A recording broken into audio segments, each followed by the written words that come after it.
Today I have come again to work out English model activity task. আমার প্রিয় ছাত্রছাত্রীরা, আজকে আমি আবার এসেছি তৃতীয় শ্রেণীর ইংরেজি যে মডেল অ্যাক্টিভিটি টাস্ক আছে তার সমাধান করার জন্য। Today we shall solve the model activity work part 3. আজকে আমরা পার্ট 3 আমাদের প্রথম দিন যে তিনটে ইংরেজির অ্যাক্টিভিটি দেয়া হয়েছিল তার দুটো আমরা করেছি, আজকে আমরা করব 3 নম্বরটা। So look at the model activity task and see what I say. প্রশ্নপত্রে লেখা আছে, read the following passage and answer the questions given below.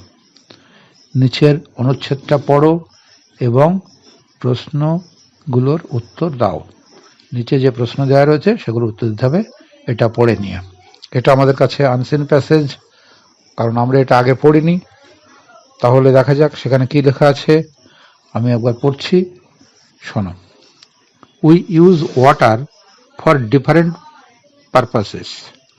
We collect from various sources. Children use water for washing their hands at school. For household activities, we get water from tube well.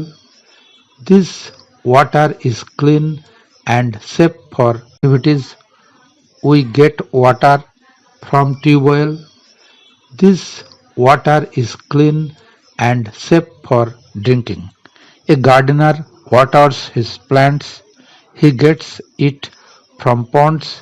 Water from wells can also be used for purposes like cooking, drinking, washing and bathing. আমরা একবার পড়লাম, আরেকবার পড়ব। এবারে আমরা পড়ব অর্থ সহ। তাহলে আমরা এটা পড়ি, অর্থটা জানি, তারপরে আমরা এর থেকে যে সকল প্রশ্ন দেওয়া আছে সেগুলো সমাধান করার চেষ্টা করব। তাহলে আমরা এবার পড়ছি। We use water for different purposes. আমরা বিভিন্ন উদ্দেশ্যে জল ব্যবহার করি। We collect from various sources. আমরা বিভিন্ন উৎস থেকে জল সংগ্রহ করি। Children use water for washing their hands at school. শিশুরা জল ব্যবহার করে বিদ্যালয়ে তাদের হাত ধোয়ার জন্য। For household activities, বাড়ির কাজের জন্য we get water from tubewell. আমরা টিউবওয়েল থেকে জল পাই। This water is clean and safe for drinking. এই জল পরিষ্কার এবং পানের জন্য নিরাপদ। A gardener waters his plants. একজন মালি waters জল দেয় his plants তার গাছগুলোকে। He gets it from ponds. সে এটা পায় পুকুর থেকে। Water from wells can also be used for purposes. কুয়ো থেকে বা পাতকুয়ো থেকে পাওয়া জল ব্যবহার করা যায় কিরকম কাজে? পারপাসের উদ্দেশ্যে, লাইক কুকিং, ড্রিঙ্ক, বাথিং। যেমন রান্না, পান করা, কাপড় চোপড় কাচা বা ধোয়া এবং স্নানের জন্য। তাহলে আমরা অর্থসহ অনুচ্ছেদটা একবার পড়লাম। এবারে আমরা দেখব অ্যাক্টিভিটি 1-এ কি আছে। Make a list of the various uses of water. Make a list, একটা তালিকা তৈরি করো। অফ দি ভেরিয়াস মানে ডিফারেন্ট, বিভিন্ন, ইউজেস হচ্ছে ব্যবহার, অফ ওয়াটার জলের বিভিন্ন ব্যবহার নিয়ে একটা তালিকা তৈরি করো। One is done for you, একটা তোমার জন্য করে দেওয়া হয়েছে। কি দেওয়া আছে দেখি আমরা। 1 নম্বরে দেওয়া আছে ওয়াশিং হ্যান্ডস, হাত ধোয়া। ওয়াশিং হ্যান্ডস, তাহলে আমরা দেখতে পাচ্ছি যে এটা কিন্তু সম্পূর্ণ বাক্যে লেখা নেই। আমরা এরকম ছোট ছোট একটা দুটো শব্দের মধ্যে দিয়ে এই উত্তরগুলো লেখার চেষ্টা করব। যে উত্তরগুলো উপরে দেওয়া আছে সেখান থেকে খুঁজে নিয়ে আমরা করব। 1 নম্বর করে দেওয়া আছে ওয়াশিং হ্যান্ডস। 2 নম্বর কি করা যেতে পারে? অনুচ্ছেদের দ্বিতীয় লাইনের শেষে দেখো লেখা আছে ফর ড্রিঙ্কিং, পানের জন্য, তাই না? তাহলে আমরা 2 নম্বরে লিখব, শুধু ড্রিঙ্কিং লিখতে পারো বা ফর ড্রিঙ্কিং লিখতে পারি, ঠিক আছে? আরেকটা উত্তর হলো তৃতীয় লাইনের একদম প্রথমেই দেখো এ গার্ডেনার ওয়াটার্স হিজ প্ল্যান্ট। একজন মালি ওয়াটার, দেখো ওয়াটার মানে আমরা জানি জল, এখানে কিন্তু এটা ওয়াটার্সকে ডুইং ভার্ব হিসেবে ব্যবহার করা হয়েছে, মানে ডুইং ওয়ার্ড বা ক্রিয়াপদ হিসেবে ব্যবহার করা হয়েছে। তাহলে এটা ওয়াটার্স, আমরা লিখব ওয়াটারিং প্ল্যান্টস, মানে গাছে জল দেওয়া। কি বলবো? Watering plants. তারপরে দেখো শেষ লাইনে চলে যাও, কি কি আছে? কুকিং, এটা লিখবো একটাই। ড্রিঙ্কিং ইতিমধ্যে লিখে ফেলেছি, তাহলে এটা লেখা যাবে না। তারপরে লিখবো ওয়াশিং, তারপরে লিখবো বাথিং। তাহলে আমরা কি কি উত্তরে পেলাম এখান থেকে?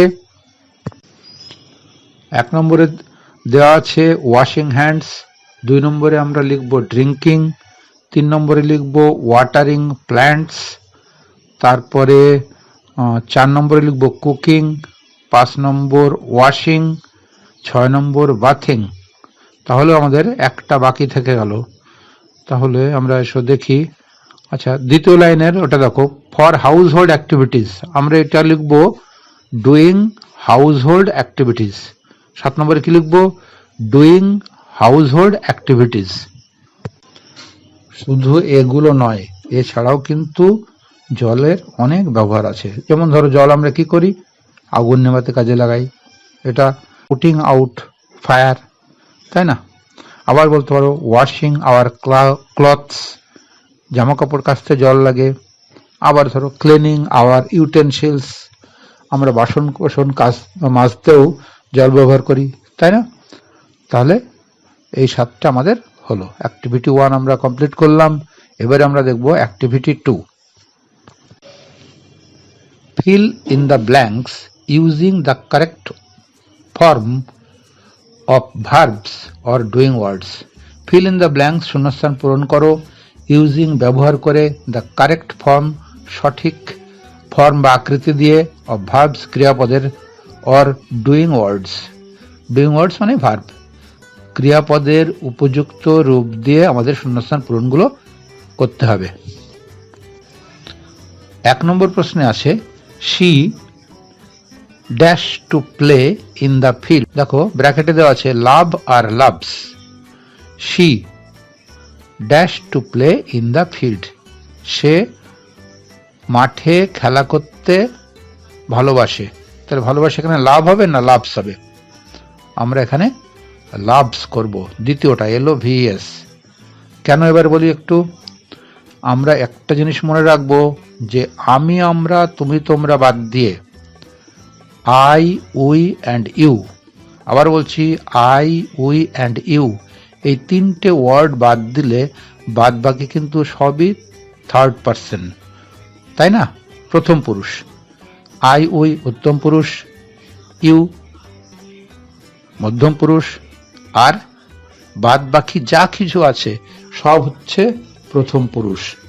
সে হি, সি, যে কোনো ব্যক্তির নাম যাই, সে ছেলে হোক মেয়ে হোক, সবই কিন্তু থার্ড পারসন। এই থার্ড পারসন সিঙ্গুলার নাম্বার, অর্থাৎ যদি একবচন হয় তাহলে আমরা বর্তমান কালের শেষে ভার্বের শেষে এস বা ইএস যোগ করব। আবার বলছি, third person singular number doing word বা ভার্বের শেষে এস বা ইএস যোগ করব। আমি বলেছিলাম যে আমি, আমরা, তুমি, তোমরা, এটা বাদ দিয়ে সবই থার্ড পারসন। তাহলে সি থার্ড পারসন, সেই জন্য এখানে লাভস হয়েছে।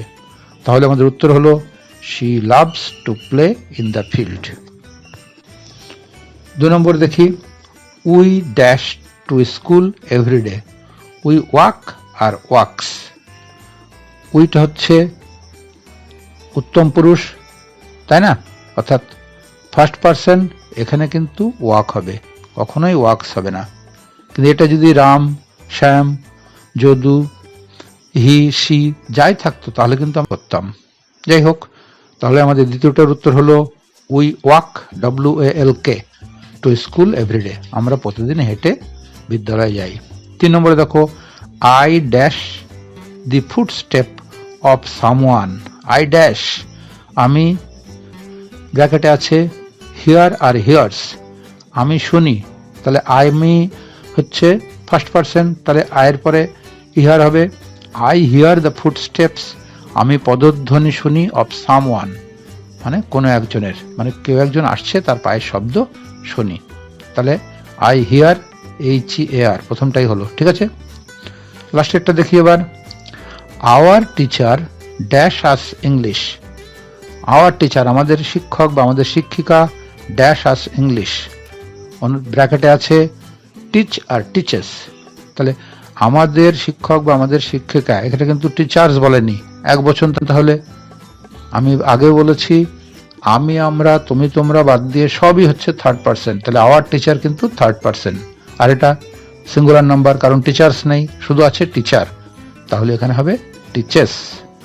Our teacher teaches us English, আমাদের শিক্ষক বা আমাদের শিক্ষিকা আমাদের ইংরেজি শেখান। তাহলে আমরা অ্যাক্টিভিটি 2 নম্বরটাও শেষ করলাম। এবারে আমরা দেখব activity 3। Write 4 sentences about what you see in the picture. Write 4 sentences, 4টে বাক্য লেখো, অ্যাবাউট সম্বন্ধে, what you see in the picture ছবিতে তুমি যা দেখছো তার সম্বন্ধে 4টি বাক্য লেখো। দেখো, প্রথম দিন মডেল অ্যাক্টিভিটি টাস্কে আমরা একটা ছবি এঁকেছিলাম, না ছবি দেয়া ছিল, তাতে আমরা রং করেছিলাম, কোথায় কি রং করতে হবে সেটা বলে দেওয়া ছিল, কোথায় কি রং করতে হবে সেটা বলে দেওয়া ছিল।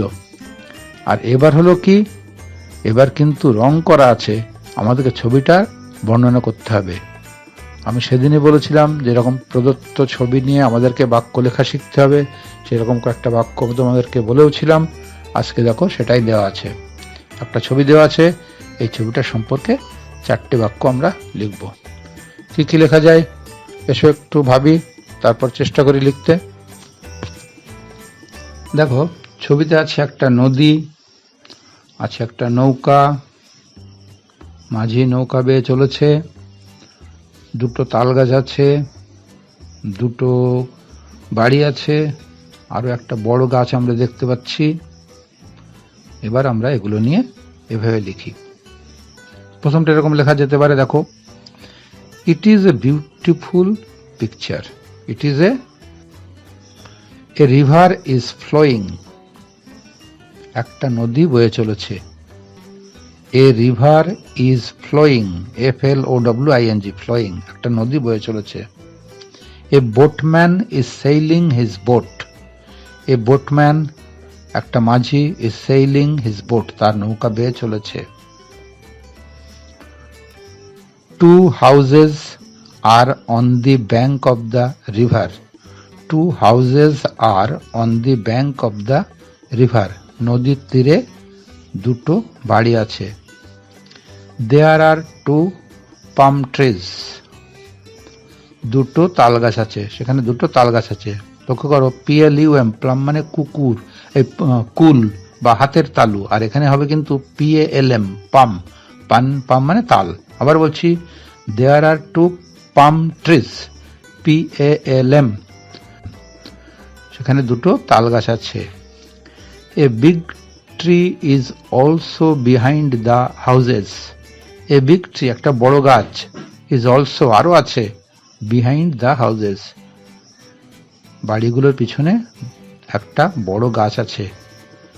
কি বললাম? A big tree is also behind the houses, তাই না? এইরকম ভাবে আমরা সম্ভবত 5টা বাক্য বলে ফেলেছি। আমাদেরকে 4টে বাক্য লিখতে হবে, একদম আমি যা বললাম সেটা লিখতেই হবে, এমন কেউ মাথার দিব্যি দেয়নি। তোমরা চেষ্টা করবে নিজের মতো করে সহজ করে লিখতে, যত ছোটই হোক না কেন সবসময় নিজে লিখতে চেষ্টা করবে। তোমরা শুনেছো কিনা জানি না, একটা গান আছে, এই ছোট্ট ছোট্ট পায়ে চলতে চলতে ঠিক পৌঁছে যাব। অর্থাৎ আমরা আগে ছোট ছোট বাক্য শিখব, তারপর যদি আমরা ছোট বাক্য সঠিকভাবে লিখতে পারি, if we can write small sentences correctly, যদি আমরা ছোট বাক্য সঠিকভাবে লিখতে পারি, অদূর ভবিষ্যতে আমরাও বড় বড় বাক্য লিখতে পারবো। তাহলে এখন আমাদের লক্ষ্য থাকবে ছোট ছোট বাক্যে